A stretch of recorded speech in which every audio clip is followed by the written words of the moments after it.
833 share 55. That's 833 SHARE 55. 833 share 55. Rocket 1025. With your updated forecast, I'm staff meteorologist Paul Trombley from the Weatherology Weather Center. Bright sunshine expected today with daytime highs approaching 92. South winds 10 to 15 miles per hour. Lows level off around 62 tonight. Mainly cloudy skies expected. Sunshine mixed with clouds at times. Tomorrow, chance of thunderstorms. High temperatures reach up to 79. Ample sunshine expected Friday with daytime highs approaching 83. 81 Saturday. Take a look at the extended forecast. 87 Sunday, 90 Monday, and 90 on Tuesday. Another look at the short range, high of 92 today. We should dip down to around 62 tonight. Highs reach 79 tomorrow.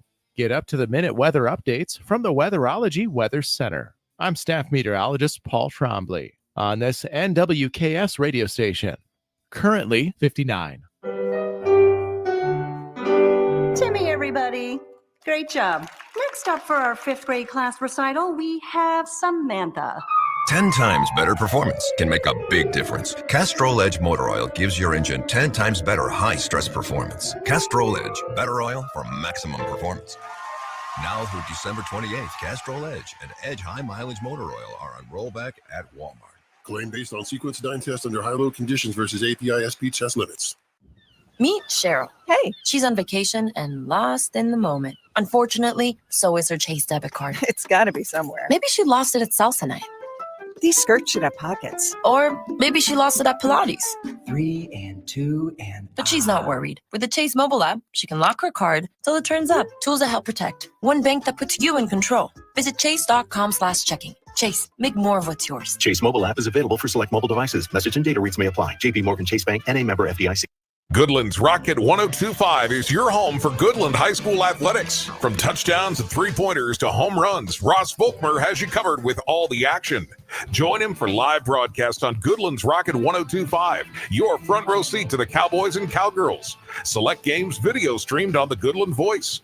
GHS athletics this season are made possible in part by Sherman County Community Foundation, the Black and Gold Booster Club, Goodland Regional Medical Center and Family Health Clinic, and the Insurance Agency. If you're looking for a more convenient way to access your funds and view your account, then sign up today for Internet Banking. Internet Banking allows you to view your accounts from your computer or even your phone. You can easily transfer between your accounts, view which checks have cleared, send payments through our Bill Pay feature, and even deposit your checks by taking a picture of them. Internet banking will make your banking experience easy. If you'd like to sign up for Internet Banking, come see me, Victoria Ratcliffe, today at 202 East 11th Street in Goodland, FNB Bank, member FDIC. In recent months, some people looking for Midwest Energy on Google have reported sponsored ads pop up with different phone numbers, connecting them to scammers. When online, always look closely at links and phone numbers before clicking or calling. Midwest Energy's only phone number is 1-800-222-3121. Any other number, and it's likely a scam. Midwest Energy, a customer-owned cooperative, making energy work for you. Even though your attention has turned back to school with events and activities, you just can't forget everything going on at home. That's where your local Hoover Lumber Ace hardware stores in Goodland and Colby come in. Keep the lawn in check with mowers, blowers, and trimmers from Craftsman, Toro, and Ego. They are still your local Benjamin Moore paint retailer, and they still have that amazing selection of outdoor grills and griddles from Traeger, Weber, and Blackstone. Plus, their helpful and knowledgeable staffs are some of the best in the Northwest. It's all at Hoover Lumber Ace Hardware in Goodland and Colby. Open every day but Sunday. Are you in search of a new pickup? Well, why not trust the team at Hurl Chevrolet GMC in Goodland, Kansas, as they currently have great deals on all kinds of trucks. Get yourself into a 2024 GMC Sierra 1500 pickup with 5.9% APR plus $3,250 purchase allowance when you trade in an eligible vehicle. Or get a 2024 GMC Sierra 2500 pickup with 5.9% for 84 months. As always, go to hurlchev.com to schedule any service or check out what's on the lot, or just stop on by in South Goodland.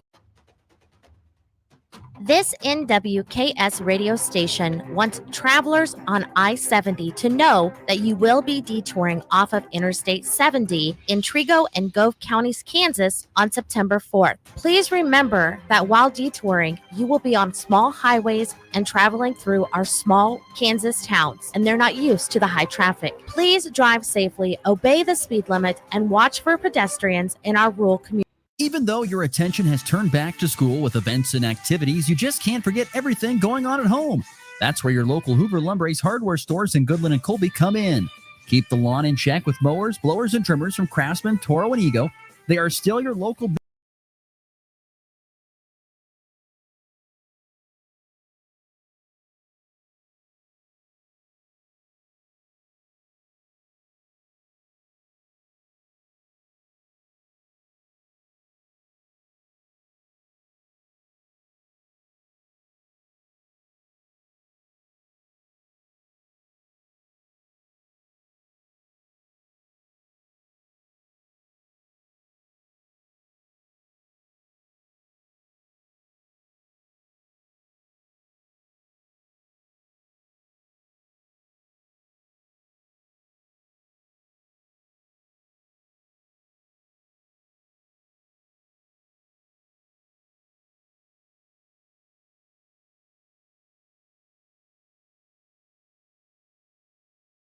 out.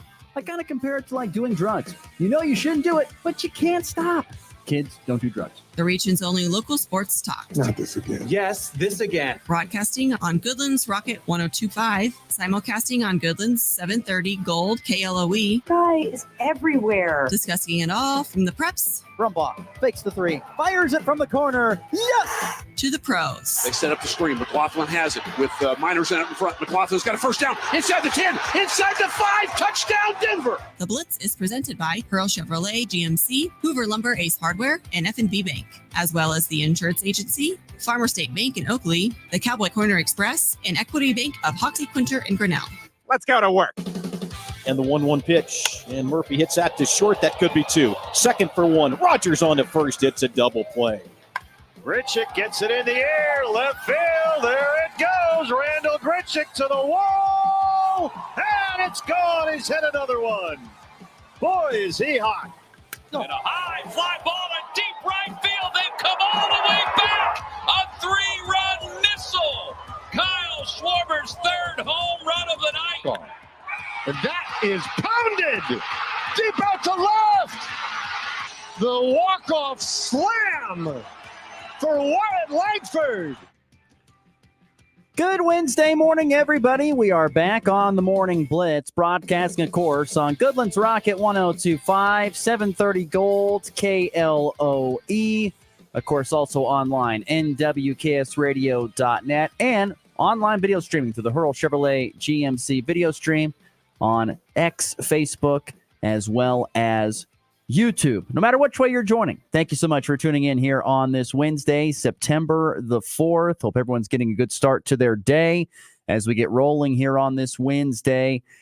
We will have a full show ahead for you today that will feature Goodland Cowboy head football coach Jordan Mosier. We'll be visiting with him about the upcoming football season for the Goodland Cowboys. We got a full slate of actually to wrap up kind of our high school football tours at this point in time, as we will be working our way towards Friday, where we'll visit with Ryan Mosier, Colby head football coach, able to join us on Friday. And then tomorrow, John Betts is back again from Kansas Pregame Magazine. We'll be visiting with him about a few of the other football teams within our listening region as we get set to kick off the season here coming up on Friday. So we got the full week of, we'll be finishing up the week pretty much talking all high school football at this point in time as we put it into our kind of area football previews here in 2024. Going to be a hot one today, 92 degrees and plenty of sunshine expected for today. Could be a little windy in times as well, especially up in the very kind of the tri-state region, Nebraska, Colorado, and Kansas, where they all come together. Looks like there could be a good chance of some 60-mile-per-hour winds or more. There is a chance of that in the Goodland, Burlington area a little bit as well, but certainly not as high. But Could be windy today for sure. So hot and windy. Make sure you drink plenty of water out there. But 92 the high expected for today. Right now, sunny and 61 to kick off your Wednesday morning. Like I said, Jordan Mosier is going to join the show today. We'll have the college football Power 5.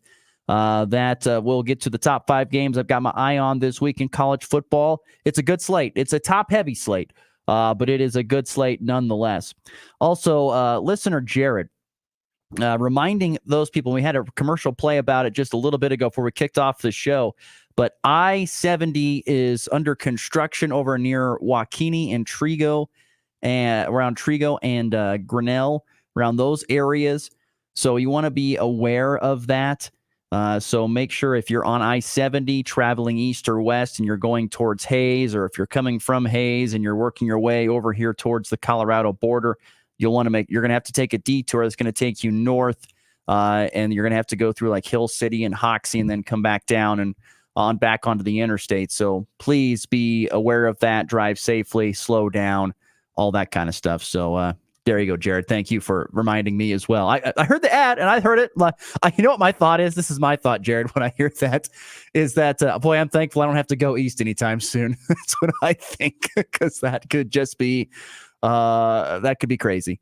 So I'm glad I don't have to go east anytime soon. I'll just stay over here on my very, very further west part and not have to deal with that at this point in time.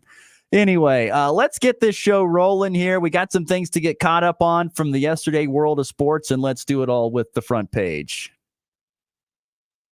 If it'll work. There we go. Read all about it. Read all about it. The top stories of today. I got the early edition, hot off the press. It's the front page on the Morning Blitz. Front page, really? So let's get rolling here on the front page, and starting first and foremost with volleyball results from last night. The results I was able to track down included Oakley getting a sweep of Trigo in straight sets. Lady Plain's been off to a really good start this year. I think they are 3-0 if my memory serves me correctly. They're off to a really good start this season. So is Hoxie. They picked up a couple of matches in straight sets over La Crosse and Hill City yesterday in Hill City. And so they are off to a 4-0 start for Hoxie Lady Indian Volleyball. Wheatland Grinnell bounced back after a little bit of tough opening weekend. They've got both their matches won at home over Shiloh and Northern Valley. They swept both the Cougars and the Huskies last night. And then the other match of the night between Shiloh and Northern Valley, the Lady Cougars winning 2-1 over Northern Valley in that final match of the evening. Boy, it's a good start for Colby Lady Eagle Volleyball as well. They picked up 3 more wins last night in Lake, and they went 3-2 at the Maroon and Gold tournament. They pick up 3 more wins in that quadrangular down in Lakin. They beat Holcomb. It took 3 sets, including a 31-29 second set in which they lost, but bounced back to win that one. Then in match number 2, they swept Ulysses and then took care of Lakin in straight sets to improve to 6-2 on the young season for Colby Lady Eagle Volleyball. Good start for friend of the program, Shelby Mosier, head coach Shelby Mosier, and of course, their girls over there in Colby. And Goodland opened up their season yesterday at home, and they dropped their first match of the season in straight sets to St. Francis. First set was very competitive, 25-22. Set 2 got away from the Cowgirls as they fall 25-17. So a very good weekend overall over there in, good weekend, I should say good day overall for area teams. Listener Drew chiming in. Sorry, Drew, did I misspeak? Yeah, Colby went 2-3 over at Tournament Hayes. I must have said 3-2. I apologize. 2-3 over at the Hayes tournament. So that would make them, now 5-3 on the season. Still, I'd say a pretty good start considering the competition that they have played. And back to Goodland, like we said, dropping their first match of the season, losing that first set 25-22 and then 25-17. They were right in there in that first set. They were right in there, had a chance to win it, just couldn't close it out. And, in 25-17, that was one where St. Francis just got away from Goodland right there. And I don't think it's anything to hang your head about. St. Francis has got some very good volleyball players. They've had a good program for a couple of years. The Cowgirls have gotten the better of them in previous years. St. Francis gets it done this time. You just got to. It's the first match of the season. Cowgirls have a chance to rebound. I think it's on Friday is their next match when they go up to Ray. We'll see. And it's going to be a learning curve, especially first quarter of the season for this Cowgirl volleyball team. They have some new girls playing a lot more in each match, in each set. They've got some new faces in new places. It's going to be a little bit of a learning curve. It's going to take a little bit of time for them to build that cohesiveness and chemistry. And like I said, with the first, St. Francis already had a couple of matches underneath their belt before they took on Goodland. And so the Cowgirls get their first match, and it's a loss. But like I said, long way to go in the season ahead for high school volleyball. Continuing on here on the Morning Blitz, let's go on into baseball, where it was another tough night on the diamond for the Kansas City Royals. They lose 7-1 to the Cleveland Guardians. That is now 7 straight losses for the Royals. That is a season-high losing streak for Kansas City, who now is 5.5 games back of the Cleveland Guardians in the AL Central. Offensively, we've talked about it on Losers of the Weekend yesterday. The Royals have lost their offensive hitting abilities. Unless your name is Bobby Witt Jr., who seems impermeable to those whatever jinxes or something like that. He's still batting .340, which is amazing. And he had two of the 4 hits yesterday for the Royals. They had 4 hits. The lone run they got in the 7-1 was a sacrifice fly hit by Paul DeYoung, driving in Tommy Pham. The sad part is in the 6th, they had the bases loaded and really couldn't do much more with it besides that one run. So that is, I think, the hard part for the Royals. They're getting guys on base. They just cannot drive them in. They were 0 for 4 with runners in scoring position last night. But, yeah, it's probably a combo. You're not getting enough base runners because you're not getting enough hits. And then when you do get guys on, because you're not getting enough hits, you can't get the runs in. That's the problem for Kansas City. So, once again, the Royals are not in a great spot right now. Like I said, losers 7 in a row. Brady Singer went 5 2/3. I thought he pitched fine. Gave up just a couple runs on 5 hits with 3 strikeouts. The bullpen came in and gave up 5 more runs, including Lucas Ursig, who has seemed to have lost his touch after being great after the trade deadline. He gave up 3 more runs on just a pair of hits last night. So things are not looking great now over in Kansas City when it comes to baseball. Just not looking good right now. We'll see if they can avoid a sweep at the hands of the Guardians tonight. That is a 6:40 Central Time first pitch on AM 790 KXXX. Can they avoid a sweep at the hands of Cleveland and get off this 7-game losing skid? We'll find out about that this evening. As for the Colorado Rockies, they had to face Chris Sale, who I think is going to be I say think, I pretty much know, is going to be the comeback player of the year in the National League. Chris Sale was dealing with a whole bunch of injuries. The big left sidearm throwing lefty eclipsed 200 strikeouts this season. For the first time since 2019, he has been amazing as Chris Sale all season for the Atlanta Braves. He leads them in a 3-0 win over the Colorado Rockies, who were held to 6 hits in this ballgame. Kyle Freeland pitched fine, 5 innings, 6 hits, just 2 runs, but only one of them was earned. He had 5 strikeouts. Offensively, just not really enough, not enough there. Hunter Goodman had a couple hits for Brendan Rodgers. Jacob Stallings had a hit as well.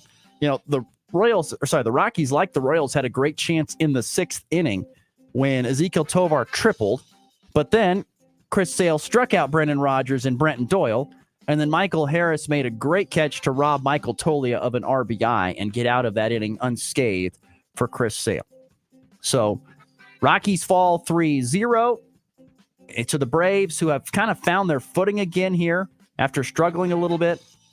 The Rockies have lost 4 of their last 5. They've got their second game against Atlanta tonight. That is at 5:20 Mountain Time over there on the East Coast. So, all right, so there you go. That's the Royals and the Rockies. Like I said, both handing losses and not doing great at this point in time. On to college football. College football, and the new college football rankings are out for week 2. The AP poll coming out. Who were the big movers and shakers? Well, Kansas and Kansas State both moved up in these rankings. Kansas State moving up just 1 spot from 18th to 17th after that win over UT Martin.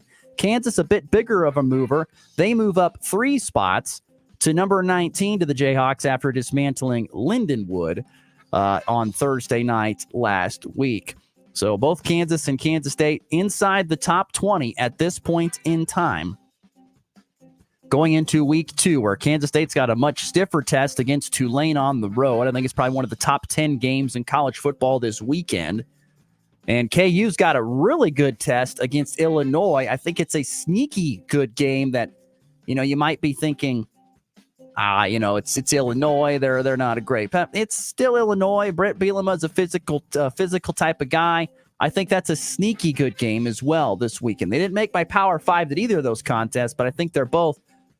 The K-State game certainly is a top 10 game. I think the KU game is just missing the top 10, probably top 12 game. If you're the Kansas-Illinois game, I think that'll be a really good one. But both teams will be ranked inside the top 20 when week 2 gets going here later on this weekend.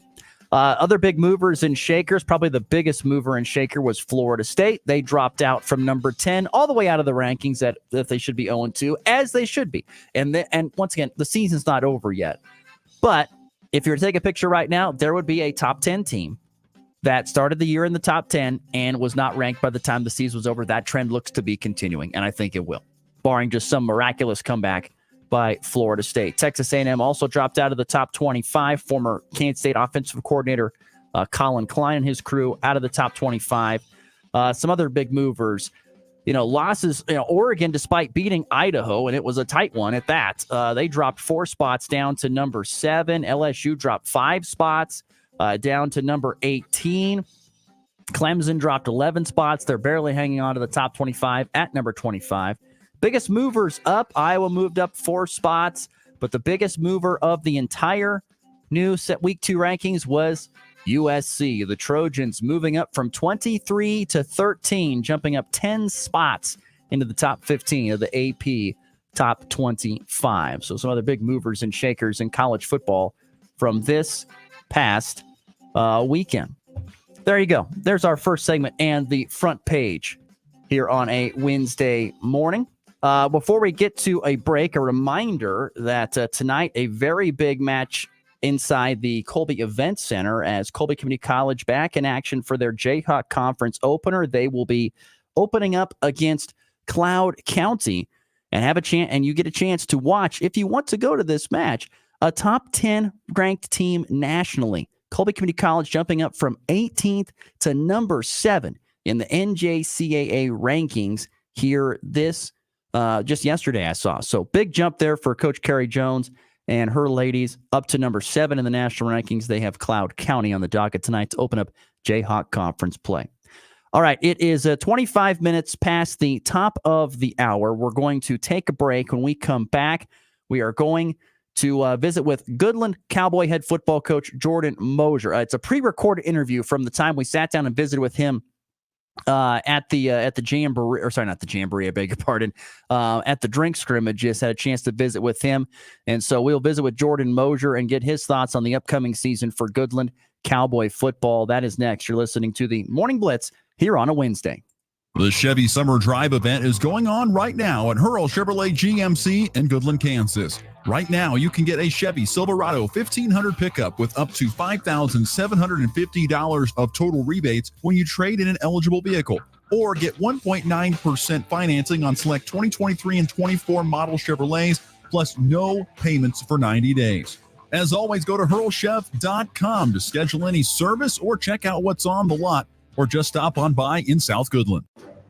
It's time for a check of the markets with the Anderson Trade Group on the Kansas Farm and Ranch Radio Network.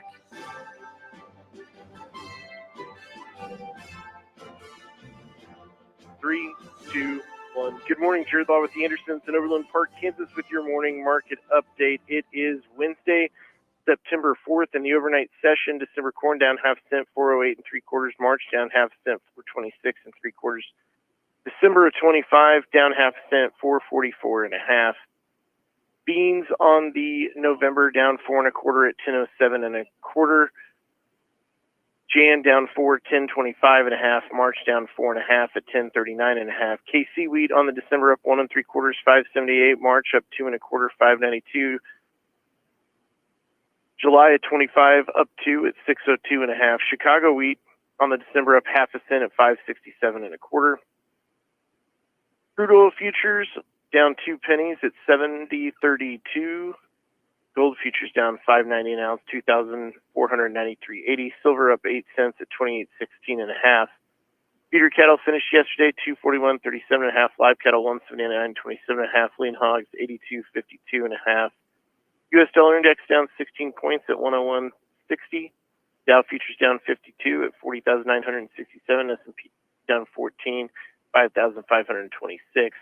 Need to move any cash, grain, or want to talk about risk management, you can reach out to myself, Jared Law, Tom Fluto, or Tyler Gosha, 913-748-3000. If you're out in Colorado, you can reach out to John Hankey or John Stiles at 970-744-4484. The Anderson Trade Group, proud market partners with Kansas Farm and Ranch Radio. Find out more at andersongrain.com. The risk of loss through trading futures and or options is substantial, and each investor and or trader must consider whether this is a suitable investment. Past performance, whether actual or indicated, is not indicative of future results. The Anderson Trade Group has no guarantee that the advice given will result in profitable trades. If you spray your wheat this fall, it will pay off in spring. Who said that? If you spray your wheat for grass weed control early, it will. Nah, I'll wait. Forget it. Look, you only have one shot to get it right. And you only need one herbicide, okay? Okay. Which herbicide? Zidua SC herbicide. It's a superior residual herbicide with long-lasting control of the toughest grasses, including Italian rye and cheatgrass. Zidua SC herbicide? That's right. Ask your retailer about it today. And always read and follow label directions. When challenging conditions arise, we don't back down. We up our game. Outpacing the competition with innovations fueled by Bayer's R&D, keeping you equipped with an expanded portfolio, elite genetics, and additional local test plots. Channel leads the field, so you can rise above. See how you can save at channel.com/finance24. Read and follow pesticide label directions, grain marketing, and other stewardship practices.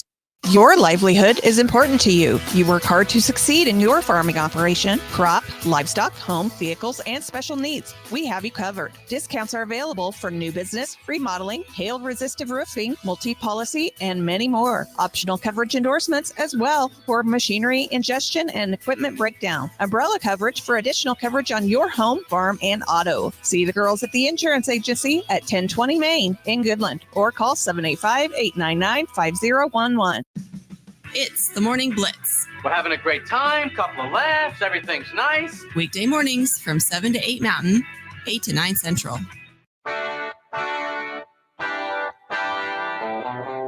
Right at the bottom of the hour here on a Wednesday, September the 4th. Happy birthday to my dad out there. I don't doubt he's listening at this point in time, but my dad having a birthday today on September the 4th.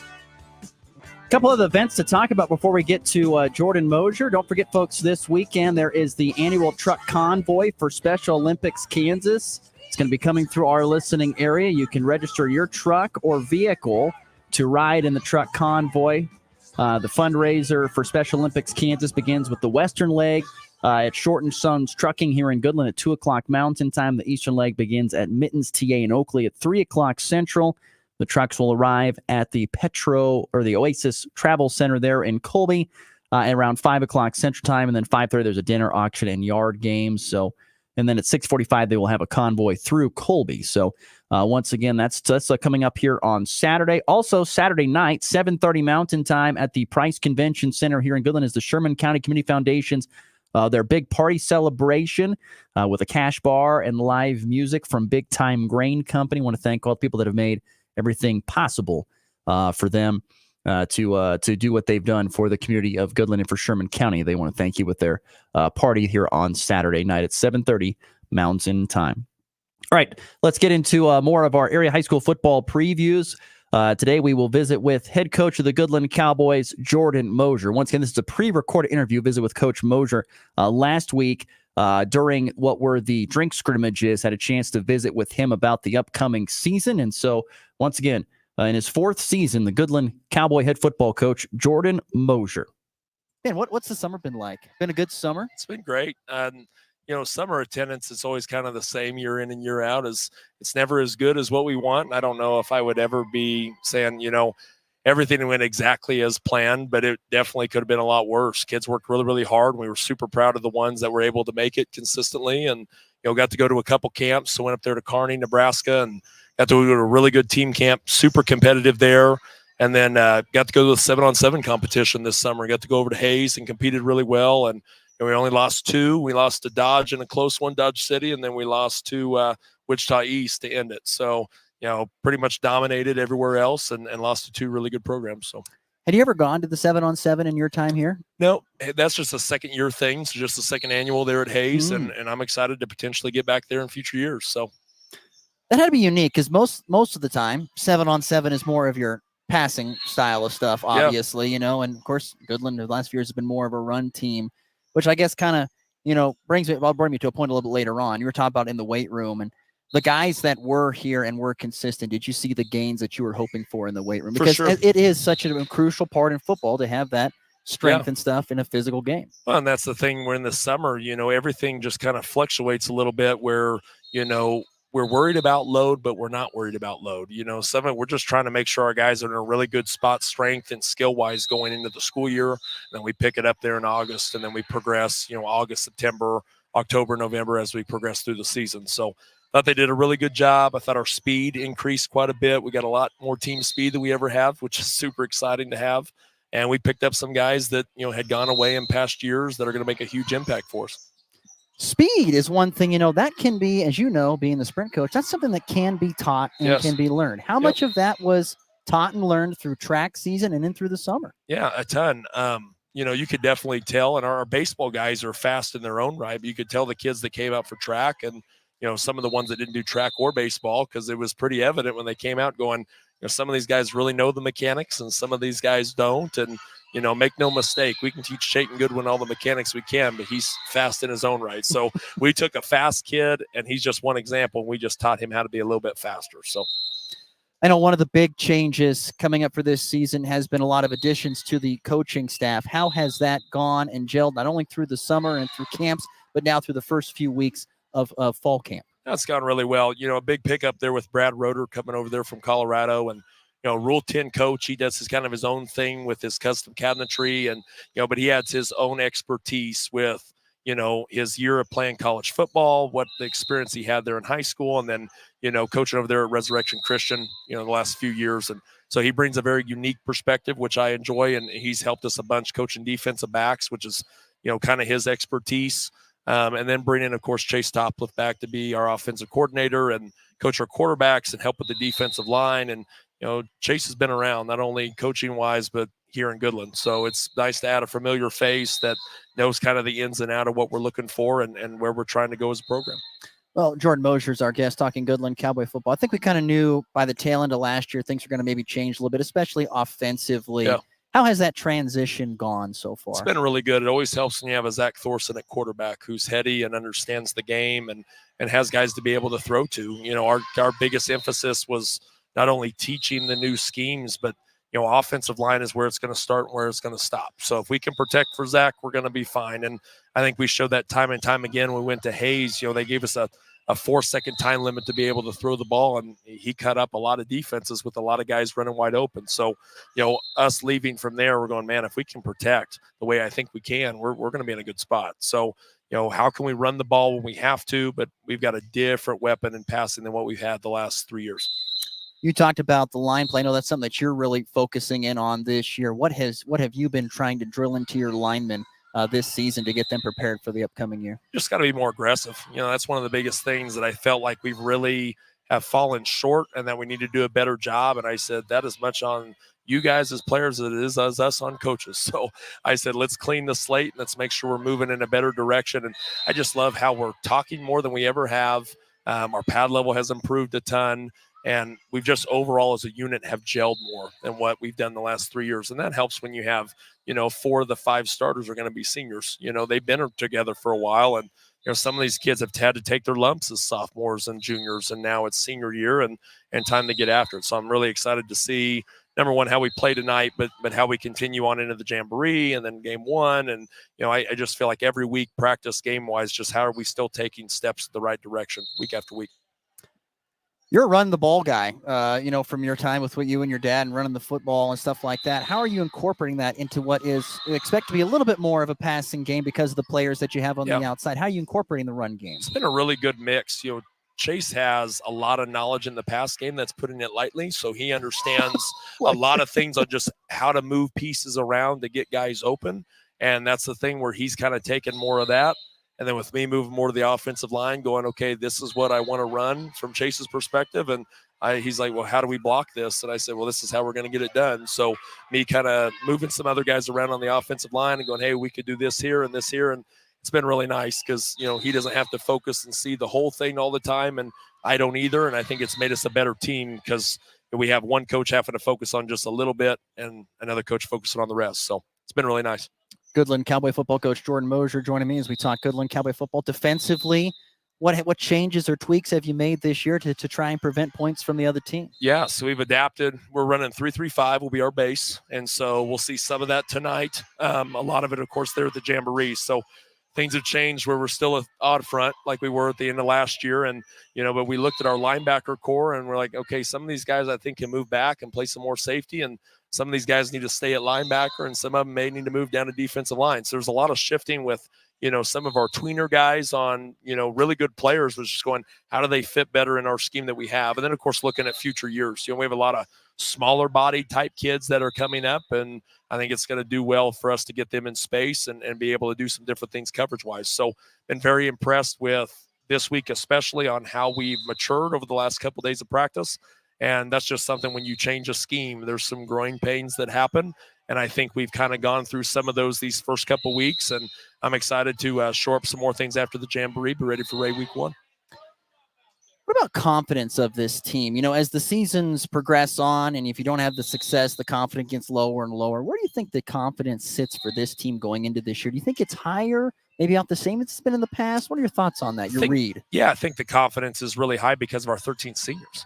So I think of the experience that we bring back, where you go from 3 seniors last year to 13 seniors this year, there's just a different level of expectations, a different level of leadership, a different level of maturity, so all those things. And I know we've talked in the past before, high school, it really is a race to maturity. Every team's a little bit different. It's just going, how quickly can we get everybody on the same page? Because if we can do that faster than other teams, you'll have more success. It's just, how do we limit the growing pains now? And then, of course, make those less and less as we progress. Playing the same schedule that you did last year, minus one team. Oakley's into that one. Or two teams. I apologize. Playing 2 different teams this year. How do you think the schedule stacks up? I think it stacks really well. Ray's going to be a tough team. We know that. And so, we told our kids even just the other day, I said, this game's going to be as much mental as it is physical. I said, if you can believe that we can be able to have an opportunity, then we'll have a great opportunity. And I said, and that's what we have to focus on, is because they had our number for a number of years. And that's what we have to overcome first, is the belief. Once we believe we can, we definitely have the talent to get it done. And we have Burlington and Oakley, which are very winnable games. Still have to take care of business. Can't take the foot off the gas pedal. It's why you play the game, So, but have a great opportunity, I think, to be in a really good spot going into Holcomb First District game there week 4. Yeah, I think it'll be a very interesting start to the season and see how that confidence can carry over if you can build that up. A couple more for you. What are you looking for here over these next few practices before you get to that Ray game that you're really still trying to kind of say, hey, guys, we got to get this right if we're going to have the type of success we want to have? Yeah, I think just being focused on the finer details. Anybody can say, hey, we're going to run the ball here and everything looks good on paper. It's just, how do we get our kids to adjust when they need to adjust and, just keep giving fanatical effort, which is what they've done, so far these first couple weeks. And I'm excited to see how that continues to progress because he said this a lot, as I said, we can coach your technique. We can't coach your effort. And our 13 seniors have been a really good asset in that, to be able to help our young kids understand exactly what we mean and what the expectation is as a whole. You talked about getting new players, whether that be guys coming back out for football or maybe some younger guys coming up. How much of an impact have they had on this team? Incredible impact, being able to get a Braylon Mole back who didn't play last year, who's going to play this year. There's a pretty high chance he'll start on both sides of the ball for us. So, that's, they have a little bit of an impact. That's putting it lightly. He's going to have a very large impact. Kason Cedarstrom's another one, being able to get him back. And, he's going to be a primary offensive player. Not that he won't play any defense at some point, but, playing a little bit of special teams, primary offense. He's just really good at being able to see spots on the field, just like he is on the court when he plays basketball. So as a natural athlete, being able to see those things, and then just the guys that have been around for a long time, the Mason Burrows, the Blair Lennons, the Lincoln Cures, the Red Irigs, the Herman Herreras, they've been with us since the beginning. Yep. So it's just been fun to see them progress from freshman year to now, not only as players, but as young men and as leaders. You'd have a good mission. This is the first full complete class that you've seen, freshmen to sophomores. How do you feel like they have grown in comparison to previous stops you've had? Sure. I think they've grown a ton. This is the first time I've ever been in one spot longer than 2 years. So it's always been, there's been different reasons why that's happened. It's just going, now you see it now going into year 4. Number one, it's like, what does year 4 even look like sometimes? But it's, it's been really, really nice to be able to see our kids, whether it's, doing our character ed books in the summer and seeing, is this impactful? Is this not impactful? Some of the other leadership stuff that we do with our kids, what our standards are as a team, how are we progressing year to year? And it's just been really nice to see, how these kids have gone from sophomores that maybe weren't ready to play, that now they had to play, to junior year. Now we're a little bit more experienced, right? We have a little bit more confidence. To now senior year, we have tons of confidence. And now we're just trying to get everybody else on the team to rise up to that level. So it's been really exciting.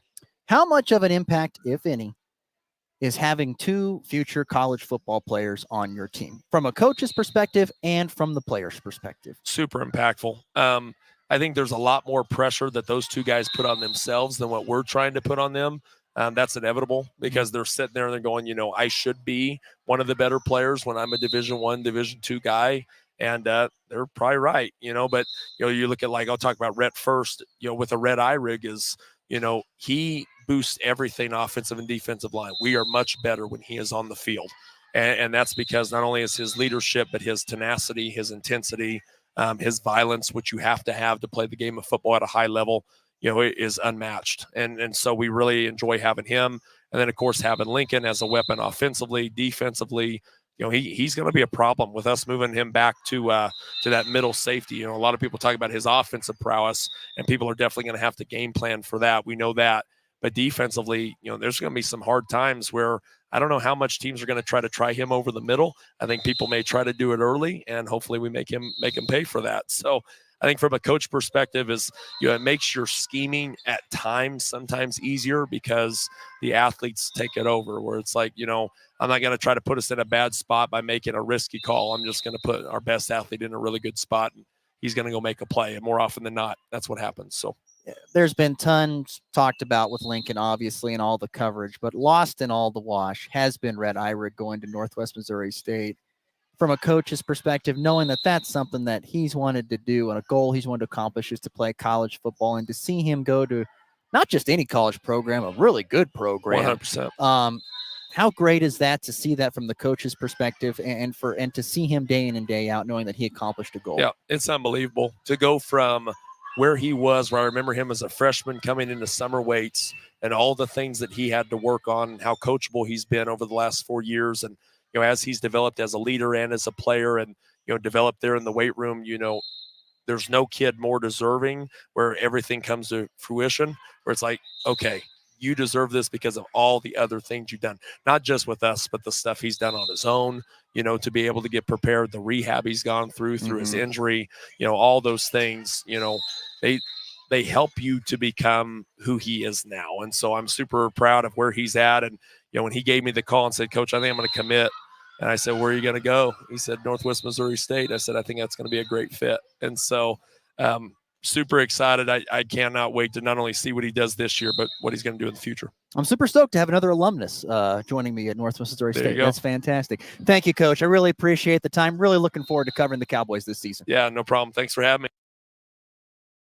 Once again, that was head coach Jordan Mosier with thoughts on the upcoming season. Once again, that was a pre-recorded interview from back last week at the drink scrimmage, but still some good information there as the Cowboys open up the season at Ray coming up here on Friday. Let's get to our final break, come back, and we will get through the college football Power 5 to wrap up the show next. You're listening to the Morning Blitz here on a Wednesday.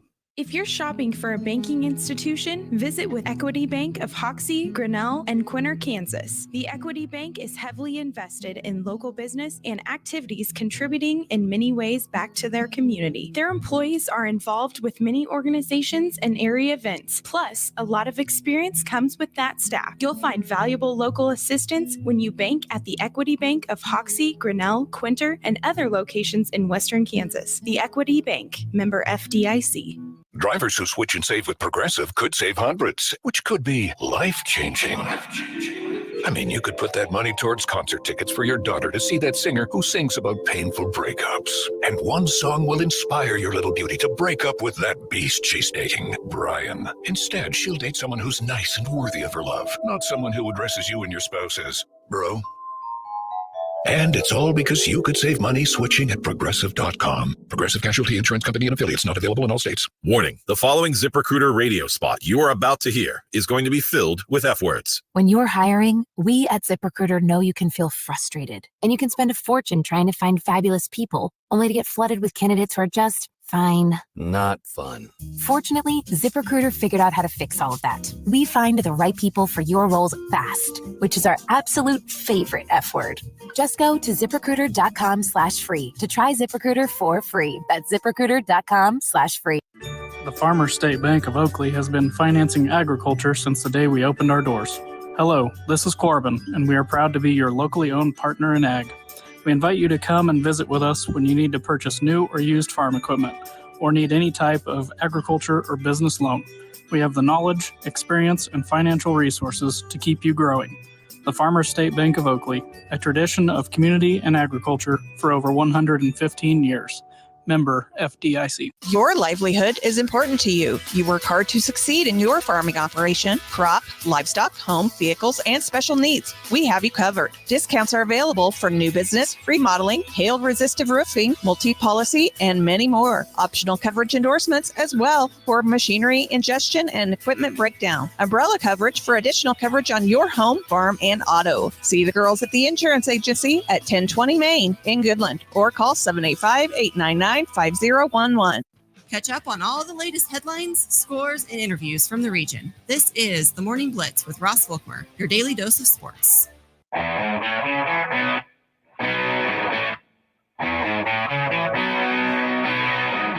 Once again, if you missed any of the Jordan Mosier interview, you can catch up on the podcast anywhere you get your podcasts. Follow The Morning Blitz on Apple, Spotify, and other entities. And it'll also be out a little bit later on this week on our NWKS Sports SoundCloud page, as we'll have some more previews coming out for Goodland High School athletics for those who are curious. All right, week number 2 of the college football season is about to kick off here in a couple of days. Like I said before, got some pretty interesting games. Even some, like I said, there's probably, there's some good games. I think both Kansas schools, in fact, I think all 4 regional schools are probably in the not top 10, but top 12 games of the weekend. I think really, really good games. There's some other sneaky good games as well, including like Iowa State at Iowa. That's always a fun one to see who is able to come away in that one. Iowa looked really good in their first game of the season, so we'll see if they can continue that trend. But Iowa State has, been pretty, I think they beat Iowa for the first time. Was that last year? I think it might have been. Might be wrong on that too. But, then there's like Clemson hosting Appalachian State. Look, App State's one of those teams that some people think could be the group of 5 representative in the college football playoff because they're good enough to win, to be the best group of 5 team.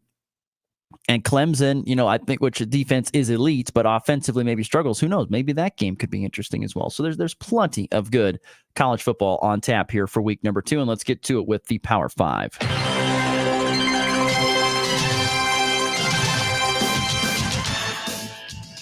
Once again, for those who don't know, the Power 5 is my top 5 games got my eye on this weekend. And so let's get rolling with the Power 5. The Power 5, number 5. Number 5 on my rankings, we are going for I don't know if it was an old Southwest Conference game. Would that be true? I don't know if that's true or not. I honestly don't. Arkansas at Oklahoma State. Ross was wrong. I thought South Dakota State would put up much more of a fight against Oklahoma State. Okie State wins convincingly, 44-20 in their season opener. And Arkansas, back on Thursday night last week, went just complete haymaker on Arkansas Pine Bluff. 70-0 was the final to score of that game. Talon Green looked really good in his first start for Arkansas. So did Alan Bowman for Oklahoma State as well. Not to mention both the running backs, Jackson for Arkansas and Ollie Gordon for Okie State, ran for over 100 yards and 2+ touchdowns. So there is plenty of good athletes on the team. I think on both offense, especially for both teams offensively. The over-under is 52.5. I think it might be a little bit higher than that. I think we might see a good old-fashioned shootout, like maybe scores in the 30s to 35, so 60 to 70 points. Right now, Oklahoma State is an 8.5-point favorite at home against Arkansas. Arkansas looked really good. We'll see once again if it was against Arkansas Pine Bluff. So does it really matter? Where Oklahoma State beat the socks off considered one of the best teams, if not the best, in the FCS. But Oklahoma State, Arkansas, that is a 11 o'clock Central, 10 a.m. Mountain Time kick on ABC on Saturday. Once again, it is the College Football Power 5 on to Number 4, which is going to be Tennessee at NC State in the Duke's Mayo Classic. I wonder if the winning team will get a bath of mayo like they do in the bowl. Tennessee right now a 4-point favorite at this point in time. Tennessee winning 69-3 over the University of Tennessee Chattanooga. And of course, we remember back on Thursday night when NC State had to pull a rabbit out of a hat in order to beat Western Carolina 38-21. Nico Amaliva, the new quarterback for Tennessee, he was a 5-star quarterback, played in the bowl game, looked really good in his first contest, 314 yards, 3 touchdowns, only had 3 incompletions. Grayson McCall, on the other hand, they put a lot on his shoulders, and he kind of struggled. He ended up with 3 touchdowns, did have a pick and over 300 yards, but only 26 of 40 throwing the ball. Both teams can run the ball as well. Both their guys went over 120 yards in their first games against, once again, not great competition. But, yeah, I guess looking at this game, I was not impressed with with NC State in that Western Carolina game. That was at home, and that was not good. I believe this game is going to be played in Charlotte at Bank of America Stadium. Yes, it is. I don't know. I feel like Tennessee is going to cover that 4 points pretty easily. That would be my bet on that. So, like I said, 4 points. I feel Tennessee's a much better team than NC State at this point in time in the season. But maybe NC State was overlooking Western Carolina to get ready for Tennessee, and maybe they'll be ready in this game. We'll find out. That kickoff is at 6:30 Central, 5:30 Mountain Time on ABC as well on Saturday night. Number 3. On to this number 3. It would be Texas and Michigan is number 3. This is going to be the big game of the day for most people. But Michigan at home, which is big, and the 10th-ranked Wolverines taking on the 3rd-ranked Texas Longhorns. I would think that this game would be very, very good. Quentin Ewers looked great in his first game, 3 touchdowns, 260 yards, only 7 incompletions. You know, Michigan decided to go with Warren at quarterback. He only threw for 118 yards. They played Fresno State, which was a tough team, and beat them by 20 at home. So I'll give Michigan credit there. And after a very weak non-conference slate a season ago in their national championship year, they've loaded up this year with a much tougher non-conference slate. And this one here is going to take the cake for sure. Texas just rolled Colorado State. I thought that game would be a little bit closer. But Colorado State was no match for Texas, which to me says Texas is on another level here in 2024. And I think they're a whole nother level ahead. Well, they're multiple levels ahead of Colorado State, but they're another level ahead of Michigan at this point in time. I think so. Now, Michigan can change my mind. They could change it up, and they could come out here and play very well and keep this a close game. And even if they lose close, I would be impressed. I still think, even though Texas is a 4-point favorite at this point in time, give me Texas to cover. I think they win by like 7 or 10 over Michigan, I think. I think it's going to be a much more convincing win for Texas. Just the way they dominated the season opener. I also will be intrigued to see how they handle the road there in Michigan at the Big House. You know it's going to be a ruckus crowd. So Texas, Michigan, that is the 11 o'clock Central, 10 a.m. Mountain Time kickoff on Fox. If you'd like to watch that, that is my number 3 in the College Football Power 5. Number 2. Number 2, we're going out Northwest, a game that you can see if you get it on Peacock. Oregon, 1-0, coming off a nail-biter of a win over Idaho, who is a top 10 team in the FCS, mind you, 24-14. While Boise State got in a shootout with Georgia Southern and winning 56-45. I want people to remember a name if you haven't heard of it yet. Ashton Jeanty. He's the running back for Boise State. Ran for 267 yards and 6 touchdowns on 20 totes in their win over Georgia Southern. He's one of the best running backs in the country. And if Boise State is going to pull the upset, he's going to have a pretty big game. I think you're going to want to play keep away from Oregon's high-powered offense because Dylan Gabriel, even in that close game against Idaho, went 41 of 49 for 380 yards and 2 touchdowns. So hand the ball off to Gentry. Let him run the football as much as you possibly can. Keep that Oregon offense off the field. Might be able to keep it close. Right now, Oregon is predicted to be a 19.5-point favorite. I got to think Boise might be able to hang a little bit closer. And who knows? Oregon might have been overlooking Idaho. Probably was.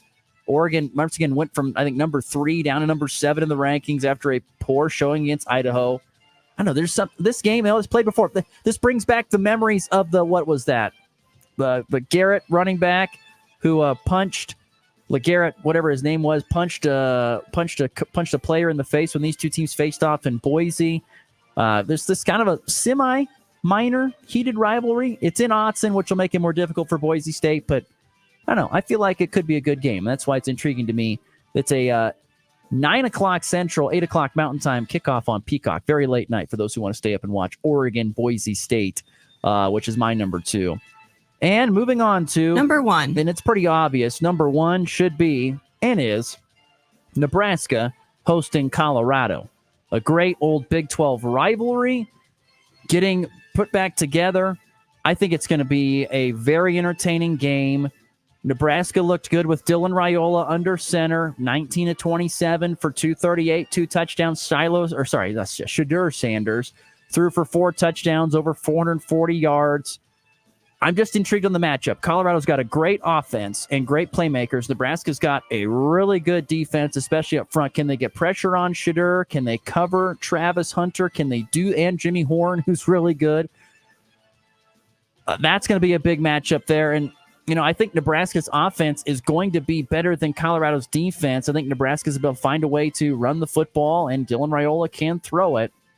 The quarterback run game is not really existent in Nebraska's offense nowadays with Raiola, and so I'm intrigued to see how that happens. Boy, North Dakota State really ran all over Colorado with the quarterback, and so I'm intrigued to see how Nebraska handles that going forward. But I'm fascinated by this game. I think the crowd and the stadium energy there at Memorial Stadium is going to be off the charts.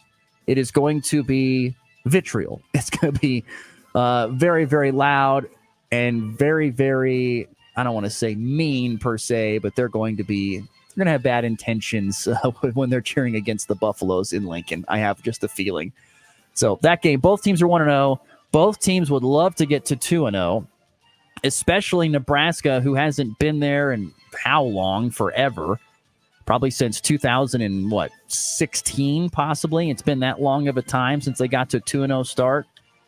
But we'll see. I think Colorado's going to put up some points because they always do. I think Nebraska's going to put up some points. Nebraska's a 7-point favorite. I'd feel more comfortable saying the over on the total of 56.5. I'd feel more comfortable on that than the Nebraska covering the 7. Should be a dang good game, though. Colorado, Nebraska, number 1 in my college football Power 5. So once again, in recapping the college football Power 5, we've got Arkansas at Oklahoma State, Tennessee at NC State, Texas at Michigan, Boise State at Oregon, and then you got Colorado at Nebraska, the college football Power 5 here on this Wednesday morning. All right, we got to get to the walk-off. A 3-run walk-off home run, a game-winning walk-off walk-off! His second walk-off hit of the season. In walk-off fashion, that baby's go! Yes, Jared, I see all your love for Nebraska. Thank you so much. We appreciate that. Also, thank you to listener Michael for pointing this out. I did see this, but a shout out to him for bringing it up as well. Always appreciate the extra help here on the Blitz. The Denver Broncos this morning have agreed to a new deal with their two-time Pro Bowl cornerback Pat Surtain II.